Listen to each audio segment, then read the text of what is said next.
देखिए, इसमें कोई बहुत आश्चर्य की बात नहीं है। जिस तरीके से भारतीय जनता पार्टी षड्यंत्र करके ये पूरी प्रक्रिया को अंजाम दे रही थी, ये इनका उद्देश्य बड़ा स्पष्ट है। किसी भी तरीके से ये अरविंद केजरीवाल को फंसाना चाहते हैं, किसी भी तरीके से अरविंद केजरीवाल जी को राजनीतिक रूप से ये खत्म करना चाहते हैं। और प्रश्न ये उठता है कि भाई ये क्यों कर रहे हैं।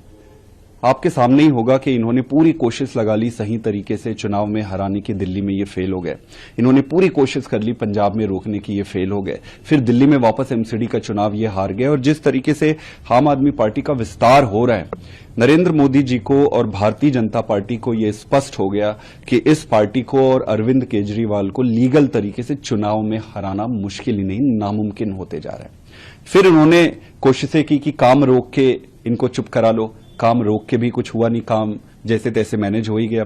फिर इन्होंने डराया, धमकाया और बाकी के साथियों को जेल में डाला। इन्होंने वो कोशिशें कर ली, मनीष जी को कोशिश कर ली, सत्येंद्र जैन जी को, संजय सिंह जी को, वो भी फेल हो गई।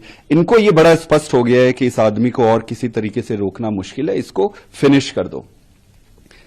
तो बस ये उसी की एक आप कह सकते हैं कि षड्यंत्र का हिस्सा है। ये राजनीतिक लड़ाई है जो भारतीय जनता पार्टी पब्लिक के सामने नहीं लड़ पा रही है, इसलिए ईडी और सीबीआई के उपयोग करके लड़ रही है। एक दो महत्वपूर्ण इसमें पॉइंट ये है, इसमें कोलैटरल डैमेज जो है वो देश को हो रहा है। आप देखेंगे कि संस्थाओं को बनने में दशकों लग जाती है।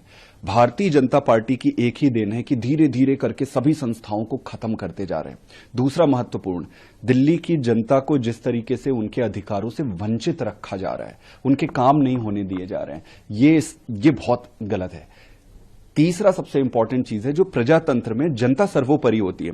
आज मोदी जी और भारतीय जनता पार्टी ने ये संदेश दिया है और देते आ रहे हैं कि जनता चाहे जो मर्जी जिसको वोट दे, जिसको चुनाव जिताए, सरकार तो मैं ही चलाऊंगा क्योंकि मेरे पास पावर है। मैं बस इतना ही कहना चाहता हूं कि जनता तय करेगी और अंत में सच्चाई की जीत होगी। हमसे जुड़े रहने के लिए हमारे YouTube चैनल को सब्सक्राइब करें और नई वीडियो की नोटिफिकेशन के लिए बेल आइकॉन को दबाएं।